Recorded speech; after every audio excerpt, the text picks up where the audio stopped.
think about too, and James, please correct me if I'm wrong in this thought.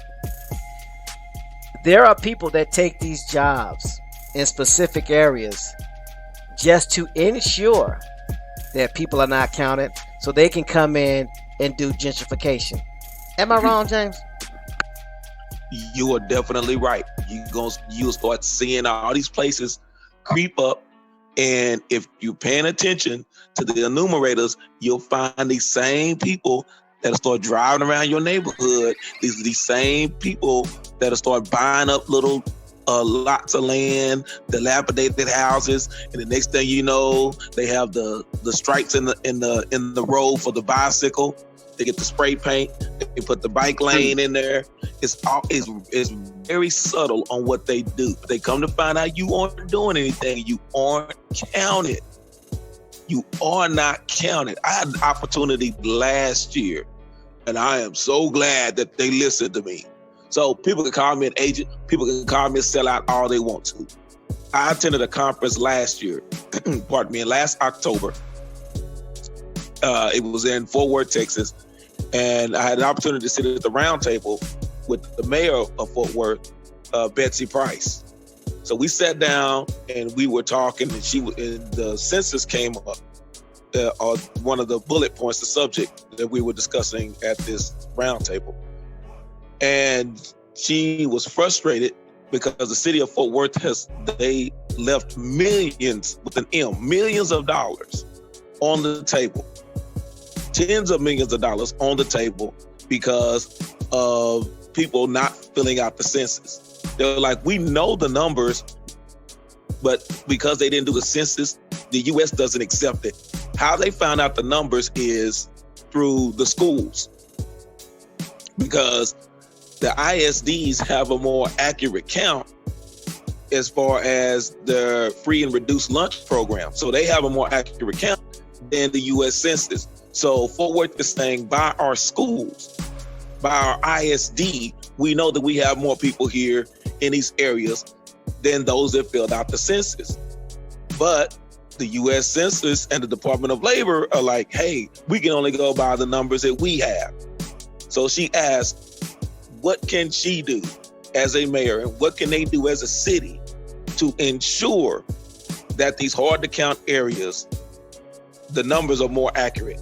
I said, you need to have a hard to count census subcommittee that is a microcosm of your community, of your city. So with that being said, they started late. They just kicked it off, but they are hiring people again. Hiring. You're being hired to walk, to exercise. They're paying you to go out to these hard to count areas. I don't want to say paying you. Let me rephrase that. Because someone's gonna try to come up. They are compensating you. That is a part of this program, that they are willing to spend millions of dollars because they will get billions in return. It's called ROI, return on investment. Exactly. That means you put something in, you're going to get something out.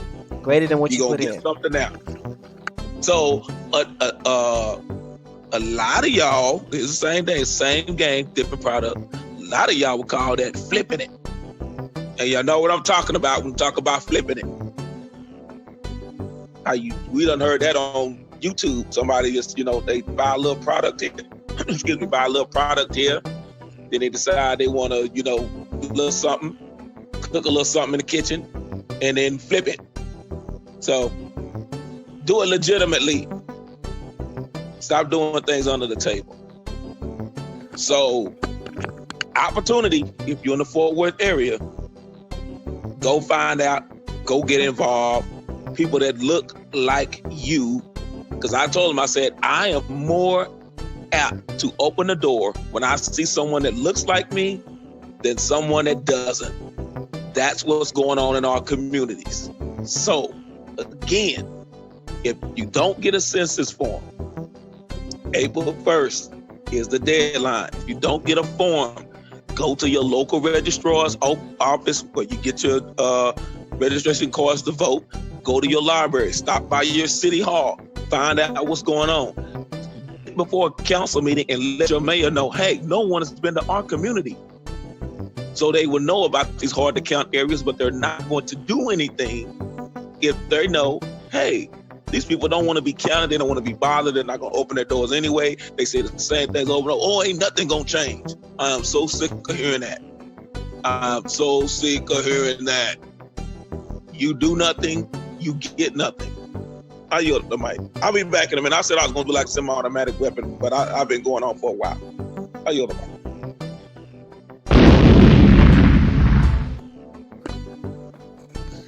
So I put the link in there for the United States Department of Housing and Urban Development. It is a cabinet department of the executive branch of the United States federal government, although its beginnings were in the House and Home Financing Agency. It was founded as a cabinet department in 1965 as part of the Great Society program of President Lyndon Johnson to develop and execute policies on housing and metropolises. History. The department was established on September 9, 1965 when Lyndon B. Johnson signed the Department of Housing and Urban Development Act into law. Into what? Law. That's Okay. law. So first it was a what? Act. Act. Then he signed it into a what? Another three-letter law. word. Okay. I don't break the law. I am the law.